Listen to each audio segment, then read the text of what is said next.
Good morning प्यारे विद्यार्थियों। हमारा जो चैप्टर चल रहा है वो चल रहा है स्थानीय स्वशासन का। स्थानीय स्वशासन के अंतर्गत हम चर्चा करेंगे अनुच्छेद अपने इसमें कुछ महत्वपूर्ण आए हैं, कुछ संवैधानिक संशोधन हुए हैं, उसके बारे में हम विस्तार से चर्चा करेंगे, विस्तार से अध्ययन करेंगे। इसमें प्रमुखतः हमें 73वें संविधान संशोधन है और जो 74वां संविधान संशोधन हुआ था उसके बारे में हम विस्तार से चर्चा करेंगे, विस्तार से अध्ययन करेंगे। इसके साथ ही हम चर्चा करेंगे कि राज्य का जो प्रशासन है वो प्रमुखतः किस प्रकार का है और भारत जो देश है उसमें किस प्रकार की जो व्यवस्था है वो प्रमुख रूप से पाई जाती है। इसके बारे में हम विस्तार से चर्चा करेंगे, विस्तार से अध्ययन करेंगे। सबसे पहले बात आती है, इसका जो प्रमुख बिंदु आता है सबसे पहला वो आता है राज्य प्रशासन का। यानी भारत में जो राज्यों का प्रशासन है वो प्रमुख रूप से किस प्रकार का है, राज्य है वो किस प्रकार से अपनी शक्तियां हैं वो संविधान से प्राप्त करते हैं, क्या राज्य स्वतंत्र है या राज्यों के ऊपर केंद्र सरकार का नियंत्रण रहता है, तो इसके बारे में भी साथ में हम चर्चा करेंगे। सबसे पहले बात आती है, भारत एक प्रभुत्व संपन्न राज्य। भारत है वो एक प्रभुत्व संपन्न राज्य है। प्रभुत्व संपन्न यानी भारत है वो किस प्रकार से संपन्न है, भारत है वो किस प्रकार से परिपूर्ण है, इसके बारे में बात करते हैं। सबसे पहले बात आती है, भारत पूर्ण रूप से स्वतंत्र है। भारत जो देश है वो पूर्ण रूप से क्या है, स्वतंत्र है, आजाद है। उसके ऊपर किसी भी प्रकार से किसी भी राज्य का, किसी भी देश का नियंत्रण नहीं है, जिस कारण भारत क्या है, पूर्णतः एक स्वतंत्र राज्य, स्वतंत्र देश है। बात आती है आगे, भारत आंतरिक तथा विदेशी मामलों में किसी अन्य शक्ति के अधीन नहीं है। यानी भारत के जो आंतरिक मामले हैं और भारत के जो विदेशी मामले हैं उसमें भारत क्या है, पूर्ण रूप से स्वतंत्र है, किसी दूसरी शक्ति, किसी दूसरे देश के अधीन नहीं है। भारत में जो आंतरिक मामले हैं उनके भी कार्य की संपूर्ण जिम्मेदारी भारत की है और जो विदेश में संबंधित जो कार्य होते हैं वो भी भारत है वो बिना किसी दूसरे के नियंत्रण के पूर्ण रूप से स्वतंत्र रहते हुए अपने कार्य करता है। तो यहाँ दो बातें स्पष्ट ही है। सबसे पहली बात, भारत क्या है, एक पूर्णतः स्वतंत्र राज्य और देश है। दूसरी बात है, भारत के जो आंतरिक मामले हैं, जो विदेशी मामले हैं, भारत उनमें किसी के भी अधीन नहीं है, किसी के भी क्या है कि नियंत्रण में नहीं है। भारत अपने देश के आंतरिक मामलों में, चाहे वो किसी भी संबंध में हो, चाहे वो शांति से संबंधित हो, चाहे वो सुरक्षा से संबंधित हो, चाहे वो सैनिक व्यवस्था से संबंधित हो, चाहे विदेशी मामलों से संबंधित हो, यानी हर प्रकार से देखा जाए तो भारत है वो संपूर्ण प्रभुत्व संपन्न गणराज्य है। यानी भारत पूर्ण रूप से स्वतंत्र है, वो किसी भी शक्ति या देश के अधीन नहीं है। बात आती है, भारत एक समाजवादी, भारत एक समाजवादी राज्य भी है। कैसे, तो बात आती है, इसका गठन आय, प्रतिष्ठा, यापन स्तर में किसी भी विषमता को दूर करने से। यानी भारत में सामाजिक रूप से क्या है, समाजवादी राज्य है जिसमें किसी भी प्रकार की क्या है कि आय के आधार पे, पद के आधार पे, प्रतिष्ठा के आधार पे किसी प्रकार का क्या है कि भेदभाव नहीं पाया जाता। भारत में सभी व्यक्तियों को क्या है, समान समझा जाता है और समान समझने के साथ साथ उनमें जाति, धर्म, लिंग, वर्ण आदि के आधार पे भारत में किसी भी व्यक्ति के साथ है वो किसी भी प्रकार का भेदभाव है वो प्रमुख रूप से नहीं किया जाता है। बात आती है, भारत एक धर्मनिरपेक्ष राज्य। भारत क्या है, एक धर्म निरपेक्ष राज्य है। यानी धर्म के आधार पे किसी भी के साथ भी भारत में या राज्य में किसी भी प्रकार का भेदभाव है वो प्रमुखतः नहीं किया जाता, क्योंकि भारत क्या है, एक धर्मनिरपेक्ष राज्य है। बात आती है, जहां धर्म के प्रति पक्षपात नहीं हो, यानी जहां धर्म के आधार पे किसी धर्म को छोटा या किसी धर्म को बड़ा नहीं समझा जाता, सभी धर्मों को समान दृष्टि से देखा जाता है। यानी धर्म के आधार पर भेदभाव है वो भारत में प्रमुख रूप से किसी भी आधार पे नहीं किया जाता। बात आती है, धर्मनिरपेक्ष देश है भारत। भारत में कोई एक धर्म ही नहीं है, भारत एक अनेकों धर्म वाला देश है जिसमें हिंदू धर्म भी है, मुस्लिम धर्म भी है, सिख धर्म भी है, जैन धर्म भी है, पारसी धर्म भी है, बौद्ध धर्म भी है, तो ईसाई धर्म भी है। यानी भारत में विभिन्न प्रकार के जो धर्म हैं वो प्रमुख रूप से क्या है मिलते हैं, और इन किसी भी धर्म के आधार पे भारत में क्या है कि प्रमुखता भेदभाव है वो नहीं किया जाता। बात आती है सभी धर्मों के प्रति सहिष्णुता। भारत में चाहे देश की बात करो चाहे राज्य की बात करो, सभी धर्मों को क्या है कि समान दृष्टि से देखा गया है, समान नजरिए से देखा गया है। किसी भी धर्म को क्या है कि देश के द्वारा या राज्य के द्वारा किसी भी धर्म को छोटा या बड़ा नहीं बताया गया है। देश की दृष्टि से और राज्य की दृष्टि से और संविधान की दृष्टि से सभी धर्म क्या है समान है, और सबको समान रूप से संरक्षण है वो भारत में और भारत के राज्यों में दिया जाता है। बात आती है राज्य सभी धर्मों के प्रति तटस्थता की नीति। यानी राज्य का अपना कोई धर्म नहीं होता, और राज्य का कोई धर्म नहीं होने के कारण क्या है कि सभी धर्मों को राज्य है वो समान रूप से संरक्षण प्रदान करता है। समान रूप से राज्य के द्वारा सभी धर्मों को सुरक्षा प्रदान की जाती है, और किसी भी धर्म को क्या है कि राज्य के द्वारा विशेष मान्यता नहीं दी जाती, विशेष संरक्षण नहीं दिया जाता, क्योंकि राज्य के लिए जो भी धर्म हैं जो भारत में देखने को मिलते हैं उनमें किसी प्रकार का भेदभाव है वो राज्यों के द्वारा नहीं किया जाता। बात आती है निष्पक्षता की भावना। निष्पक्षता का मतलब होता है बिना किसी भेदभाव के या असमानता के जो भी धर्म भारत में और भारत के राज्यों में है उनको राज्य के द्वारा समान दृष्टि से देखा गया है। राज्य के लिए हिंदू धर्म जैसा है वैसा ही मुस्लिम धर्म है, जैसा सिख धर्म है वैसा ही जैन धर्म है। तो एक प्रकार से कहा जाए तो भारत में धर्मनिरपेक्ष राज्य है, यानी धर्म के आधार पे किसी भी व्यक्ति के साथ है वो प्रमुखता किसी भी प्रकार का भेदभाव नहीं किया जाता। जो भी धर्म है सबको समान दृष्टि से देखा जाता है। राज्य का अपना कोई धर्म नहीं होता, और सभी धर्मों को समान रूप से संरक्षण और सुरक्षा है वो राज्यों के द्वारा प्रदान की जाती है। बात आती है भारत एक गणराज्य। भारत एक गणराज्य का प्रमुख रूप से जो स्पष्ट अर्थ है यहाँ के जो सर्वोच्च प्रतिनिधि है या जो पदाधिकारी है उनका प्रमुख रूप से जो निर्वाचन होता है या उनका जो चुनाव होता है वो किस आधार पर प्रमुखता होता है, किस प्रकार की व्यवस्था है वो प्रमुख रूप से गणराज्य के आधार पर भारत में देखने को मिलती है, इसके बारे में बात करते हैं।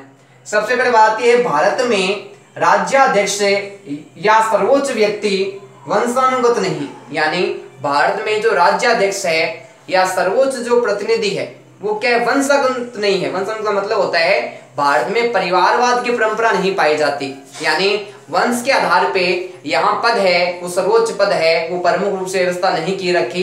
तो यहाँ एक बात स्पष्ट है कि भारत में राज्याध्यक्ष हो या सर्वोच्च व्यक्ति हो उसका पद है वो प्रमुख रूप से वंश परंपरा के अनुसार नहीं है। वंश के आधार पे भारत में क्या सर्वोच्च पद की व्यवस्था नहीं की गई है। बात आती है राज्याध्यक्ष से या सर्वोच्च व्यक्ति निर्वाचित प्रतिनिधि। यहाँ एक बात स्पष्ट होती है, पहली बात हुई भारत में वंशानुगत परंपरा है वो नहीं अपनाई गई, परिवारवाद की परंपरा है भारत में नहीं पाई जाती। दूसरी बात इसमें आई कि राज्याध्यक्ष से या सर्वोच्च व्यक्ति है वो प्रमुख रूप से क्या होता है निर्वाचित प्रतिनिधि होता है, यानी उसका निर्वाचन किया जाता है, उसका चुनाव किया जाता है, और जो योग्य होता है, जो श्रेष्ठ होता है, जो उच्चतम होता है, जो प्रमुख रूप से योग्यता रखता है उस व्यक्ति को क्या है कि भारत के सर्वोच्च पद पे प्रमुख रूप से क्या है कि निर्वाचित किया जाता है, उसका चुनाव होता है, न कि वंश परंपरा के आधार पे किसी व्यक्ति को वंश के आधार पे उसको पद दिया जाता है। बात आती है भारत में राष्ट्रपति का निर्वाचन है अप्रत्यक्ष रूप से जनता द्वारा। अब बात आती है कि भारत में जो राष्ट्रपति पद का जो व्यवस्था है वो प्रमुख रूप से किस प्रकार से अपनाई गई है। तो ध्यान रखना भारत में राष्ट्रपति का जो निर्वाचन है वो प्रत्यक्ष रूप से नहीं होता। तो बात आती है कि जब प्रत्यक्ष रूप से राष्ट्रपति का निर्वाचन नहीं होता तो किस व्यवस्था के आधार पे राष्ट्रपति का निर्वाचन होता है। तो ध्यान रखना राष्ट्रपति का जो निर्वाचन है वो अप्रत्यक्ष रूप से किया जाता है। तो बात आती है अप्रत्यक्ष रूप से जो निर्वाचन है राष्ट्रपति का ये किसके द्वारा किया जाता है, तो भारत की जनता के द्वारा अप्रत्यक्ष रूप से राष्ट्रपति का जो निर्वाचन है चुनाव है वो प्रमुखतः किया जाता है। अब बात आती है कि भारत में जो संघीय संरचना है उसमें किस प्रकार की व्यवस्था को प्रमुख रूप से अपनाया गया है, इसके बारे में हम विस्तार से चर्चा करेंगे, विस्तार से अध्ययन करेंगे। सबसे पहले बात आती है एकात्मक संरचना में संघीय व्यवस्था। भारत में एकात्मक शासन व्यवस्था अपनाई गई है, यानी संपूर्ण देश के लिए क्या है, एक ही संविधान की व्यवस्था है, एक ही नागरिकता व्यवस्था अपनाई गई है। संघ और राज्य में अलग अलग क्या है, संविधान नहीं है, दोनों का एक ही संविधान है। और भारत का जो व्यक्ति है उसको नागरिकता केंद्र और राज्य की अलग अलग प्रदान न की जाके एक ही नागरिकता प्रदान की गई है। और भारत में जो संघीय व्यवस्था है उसका एकात्मक स्वरूप है वो प्रमुख रूप से देखने को मिलता है। संघीय व्यवस्था का स्वरूप का अर्थ होता है प्रमुख रूप से कि शक्तियों का विभिन्न भागों में विभाजन होना, विभिन्न भागों में उसका बंटवारा होना। बात आती है राष्ट्रपति के परामर्श हेतु एक मंत्री परिषद होती है। राष्ट्रपति के जो कार्य हैं, कार्यपालिका के अध्यक्ष होने के नाते, अध्यक्ष होने के कारण उसके जो कार्य हैं, जो शक्तियां हैं, उसका जो उपयोग है वो राष्ट्रपति स्वयं नहीं करता, वो सलाह से क्या है कि सारे अपने कार्य करता है। तो बात आती है कि राष्ट्रपति किसकी सलाह से, किसकी सहायता से प्रमुखतः अपने समस्त कार्य हैं उनको संपन्न करता है, कार्य रूप में परिवर्तित करता है। तो ध्यान रखना, राष्ट्रपति के परामर्श हेतु एक मंत्री परिषद होती है। राष्ट्रपति को उसके कार्यों में सलाह देने के लिए, परामर्श देने के लिए किसकी स्थापना की गई है, मंत्री परिषद की व्यवस्था की गई है, जो राष्ट्रपति को उसके कार्यों में विचार विमर्श प्रमुख रूप से प्रदान करती है, सलाह प्रदान करती है। और प्रमुख रूप से क्या है कि राष्ट्रपति के जो समस्त कार्य हैं उसमें अपनी महत्वपूर्ण भूमिका है वो मंत्री परिषद के द्वारा निभाई जाती है। बात आती है राज्यों में राज्यपाल के परामर्श के लिए मंत्री परिषद होती है। जैसे हमने बात की राष्ट्रपति की सलाह के लिए क्या होती है, मंत्री परिषद होती है। ठीक उसी प्रकार से हम राज्य शासन व्यवस्था की बात करें तो राज्यपाल है वो प्रमुख रूप से कार्यपालक की जो शक्तियां हैं उसको प्रमुख यानी प्रमुख न होते हुए वो नाम मात्र की शक्तियों का उपयोग करता है। तो प्रमुख तो रूप से बात करें राज्य की, राज्य प्रशासन में जो राज्यपाल है उसके जो समस्त कार्य हैं कार्यपालिका संबंधी उसमें परामर्श के लिए, सहायता के लिए, जिस प्रकार केंद्र में राष्ट्रपति की सलाह के लिए मंत्री परिषद होते हैं, ठीक उसी प्रकार अपोजिट जो अपने राज्यों में राज्यपाल है उनके परामर्श के लिए भी क्या होती है, एक मंत्री परिषद होती है जो राज्यपाल को उसके समस्त कार्यों में प्रमुख रूप से सहायता प्रदान करते हैं, प्रमुख रूप से सहयोग मिलता है। बात आती है संघ की मंत्री परिषद का मुखिया कौन होता है। संघ यानी जो केंद्र सरकार है उसकी जो मंत्री परिषद है उसका मुखिया कौन होता है। क्या राष्ट्रपति संघ की मंत्री परिषद का मुखिया होता है या फिर कोई अन्य पदाधिकारी है वो संघ की मंत्री परिषद का मुखिया होता है। तो ध्यान रखना कि संघ की जो मंत्री परिषद है उसका जो मुखिया होता है, जो प्रधान होता है या जो नेता होता है वो प्रमुखतः कौन होता है, प्रधानमंत्री होता है। कौन होता है, संघ की मंत्री परिषद का मुखिया कौन होता है, प्रधानमंत्री होता है। ठीक उसी के अपोजिट हम बात करें कि राज्य की जो मंत्री परिषद है उसका मुखिया कौन होता है। तो ध्यान रखना राज्य की जो मंत्री परिषद है उसका मुखिया कौन होता है, मुख्यमंत्री है वो राज्य की मंत्री परिषद का मुखिया होता है। और केंद्र में राज्य की जो केंद्र की जो मंत्री परिषद है उसका मुखिया कौन होता है, प्रधानमंत्री होता है। आगे बात आती है भारत में संसदीय शासन प्रणाली को केंद्र में अपनाया गया है। भारत में कौन सी शासन व्यवस्था को केंद्र में अपनाया गया है। तो ध्यान रखना दो प्रकार की प्रमुख रूप से व्यवस्थाएं पाई जाती है, अध्यक्षात्मक शासन प्रणाली और संसदीय शासन प्रणाली।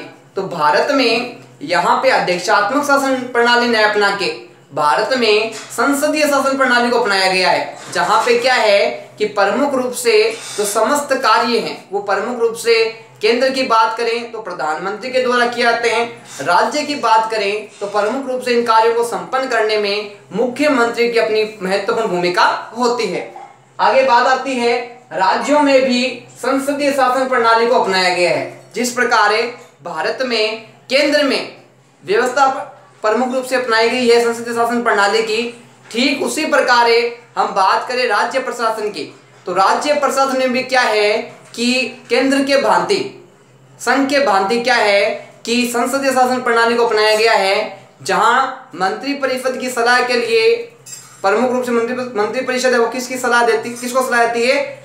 राज्यों में तो राज्यपाल को और केंद्र में राष्ट्रपति को। राज्यों में जो मंत्री परिषद का मुखिया कौन होता है? मुख्यमंत्री होता है। और उसी प्रकार हम बात करें संघ या केंद्र सरकार की, तो संघ या केंद्र सरकार में जो मंत्री परिषद है उसका मुखिया प्रमुख रूप से कौन होता है? प्रधानमंत्री होता है। इस प्रकार बात करें तो भारत में किस व्यवस्था को अपनाया गया है? अध्यक्षात्मक शासन प्रणाली को नया अपनाया जाके भारत में प्रमुख रूप से संसदीय शासन प्रणाली है उसको भारत में अपनाया गया है। और वर्तमान समय में बात करें तो संसदीय शासन प्रणाली है वो सबसे उपयुक्त है और सबसे प्रमुख शासन प्रणाली मानी गई है।